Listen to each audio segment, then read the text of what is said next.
ইদারিং ধরে এত বৃষ্টি হচ্ছে, এই বৃষ্টির পানিতে আমাদের এলাকায় অনেক পানি বেড়ে গেছে। চারদিকে শুধু পানি আর পানি। হ্যালো এভরিওয়ান, আসসালামু আলাইকুম। আশা করছি আপনারা সবাই ভালো আছেন। আলহামদুলিল্লাহ আমরা অনেক ভালো আছি। সকাল সকালে নাস্তা বানাতে চলে আসলাম। বাহিরের অবস্থা তো অনেক খারাপ, চারদিকে শুধু পানি আর পানিই দেখা যাচ্ছে। আর সকাল থেকে রাত পর্যন্ত শুধু বৃষ্টিই হচ্ছে, বৃষ্টির জন্য ঘর থেকে বাইরে হওয়া যাচ্ছে না।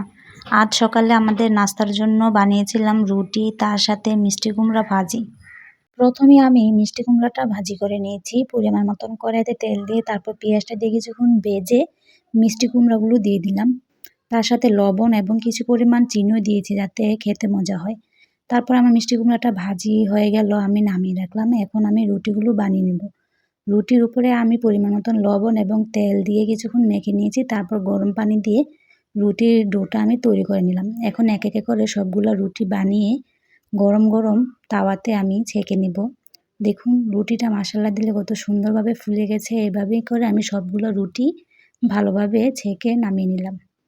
এক এক করে সবগুলো রুটি আমার বানানো হয়ে গেছে এবং আমার নাস্তা বানানো কমপ্লিট হয়ে গেল। তারপর আমি কিছু আমও কেটে নিয়েছি, সাথে রুটি এবং মিষ্টি কুমড়া ভাজি দিয়ে সকালের নাস্তাটা করে নিলাম। নাস্তাটা খেতে অনেক মজা হয়েছিল। আমরা সবাই অনেক মজা করে সকালের নাস্তা খেয়ে খাওয়া দাওয়া শেষ করে তারপর দুপুরে রান্নাবান্নার আয়োজনও শুরু করে দিয়েছি। আজ দুপুরে রান্না করব আমাদের নদী থেকে আনা বড় একটি রুই মাছের তরকারি। সেই রুই মাছটা প্রথমে আমি ছোট ছোট পিস করে হলুদ মরিচ লবণ দিয়ে মেখে গরম তেলে সবগুলো মাছ এক এক করে ভালোভাবে লাল লাল করে ভেজে নামিয়ে রাখলাম। তার পাশাপাশি গতকালকে আমরা যে কই মাছ উঠিয়েছিলাম আমাদের উঠান থেকে, বৃষ্টি আসার কারণে উঠানে কিছু কই মাছ এসেছিল, সেগুলো নিয়েছিলাম। ওটাই আমি লবণ মরিচ দিয়ে ভেজে দিলাম আবির তাসফিলকে খাওয়ানোর জন্য। তারপর আমার সব কিছু ভাজাভাজি হয়ে গেল, সাথে কিন্তু আমি জালি কুমড়াটাও ভেজে নিয়েছি। এখন আমি তরকারিটা বসাবো, তার জন্য কড়াইতে পরিমাণ মতন তেল, তারপর পেঁয়াজটা দিয়ে কিছুক্ষণ ভেজে নিয়েছি, তার সাথে আদা রসুনের পেস্ট দিয়েও ভেজে নিয়েছি। এখন কিছু পরিমাণ পানি দিলাম, তারপর হলুদের গুঁড়ো, মরিচের গুঁড়ো, ধনিয়ার গুঁড়ো, লবণ সব কিছু একসাথে দিয়ে ভালোভাবে অনেকক্ষণ কষিয়ে নিলাম। ভালোভাবে কষানো হয়ে গেলে তারপর পরিমাণ মতন ঝোল দিয়ে দিব। ঝোলের উপরে আমি মাছ ভাজাগুলো দিয়ে ভালোভাবে এখন জাল করে নেব। শেষে আমি কিছু জিরার গুঁড়ো দিয়ে মাছের তরকারিটা নামিয়ে নিলাম। দেখুন মাছের তরকারিটা দেখতে কত সুন্দর দেখাচ্ছে, খেতেও কিন্তু মজাই হয়েছিল। রুই মাছ দিয়ে যে কোনো তরকারি রান্না করলেই খেতে মজা হয়, আর যদি সেটা হয় নদীর তাজা রুই মাছ তাহলে তো আর কোনো কথাই না।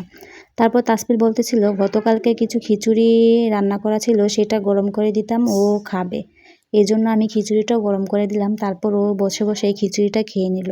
খিচুড়িটা অনেক মজা হয়েছিল, অল্প একটু ছিল, সেটাই গরম করে দিলাম। তারপর তাসফিল অনেক মজা করে খেয়ে নিল। আর তাসফিল খিচুড়ি খেতে অনেক পছন্দ করে। আমার মাছের তরকারি রান্না করার পর এখানে কিছু গুঁড়া মাছে নিয়েছি, সেগুলোও রান্না করবে। তার জন্য প্রথমে গুঁড়া মাছের উপরে হলুদ মরিচ লবণ দিয়ে কিছুক্ষণ মেখে রেখেছে। তারপর কড়াইতে পরিমাণ মতন তেল, তারপর কিছু পেঁয়াজ কুচি দিয়ে ভালোভাবে অনেকক্ষণ ভেজে নিলাম। ভাজা হয়ে গেলে তারপর আমি কিছু আদা রসুনের পেস্ট দিয়ে অনেকক্ষণ ভেজে নিয়েছি। এখন কিছু পরিমাণ পানি দেব মশলা কষানোর জন্য। তারপর আমি হলুদের গুঁড়ো, মরিচের গুঁড়ো, ধনিয়ার গুঁড়ো, লবণ সব কিছু একসাথে দিয়ে ভালোভাবে মশলাটা অনেকক্ষণ কষিয়ে নিলাম। মশলাটা কষানো হয়ে গেলে তারপর আমি এখানে মাছগুলো দিয়ে দেব। মাছগুলো দেওয়ার পর ভালোভাবে মশলাটার সাথে মিশিয়ে নেব। এখন কিছু পরিমাণ পানি দিব মাছটা কষানোর জন্য।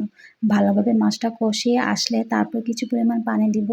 পানিটা এখন ভালোভাবে শুকনো শুকনো করে জাল করে নেব। ছোট ছোট মাছ খেলে কিন্তু শরীরের জন্য অনেক ভালো, কিন্তু আমার কাছে ছোট মাছ খেতে তেমন একটা ভালো লাগে না। আমার কাছে শুধু রুই মাছ, এসব বড় বড় মাছ খেতে অনেক ভালো লাগে। তারপর আমার দেখুন মাছের তরকারিটা রান্না করা হয়ে গেছে। দেখুন মাছের তরকারির কালারটা দেখতে কত সুন্দর দেখাচ্ছে। তারপর আমার রান্নাবান্না শেষ হয়ে গেল। এই ছিল আজ আমাদের দুপুরে রান্নাবান্নার আয়োজন। তারপর খাওয়া দাওয়া শেষ করার পর আকাশের অবস্থাটা একটু ভালো হয়েছিল, একটু বৃষ্টি কমেছিল, এই জন্য বাইরে চলে এসেছিলাম একটু হাঁটাহাঁটি করার জন্য। নাহলে গত দুদিন ধরে তো বাসার ভিতর থেকে বাইর হওয়া যাচ্ছিল না বৃষ্টির কারণে। তাসফিলের ফুল গাছগুলো তাসফিলের ছাদে গিয়েছিল দেখার জন্য। ফুল গাছটির অবস্থাও খারাপ হয়ে গেছে এই দুদিনের বৃষ্টির কারণে। গত দুদিনের বৃষ্টির কারণে আশেপাশে আমাদের সব চোখ পানিতে ডুবে গেছে। বৃষ্টির পানি এত বেড়ে গেছে যে চারদিকে শুধু পানি আর পানি দেখা যাচ্ছে। এই ছিল আজ আমাদের সারাদিনের একটা ফুল ভিডিওটি যদি ভালো লেগে থাকে আমাদের সাথেই থাকবেন, লাইক ফলো সাবস্ক্রাইব করে তানজিন আক্তার ব্লগের পাশেই থাকবেন। সবাইকে ধন্যবাদ।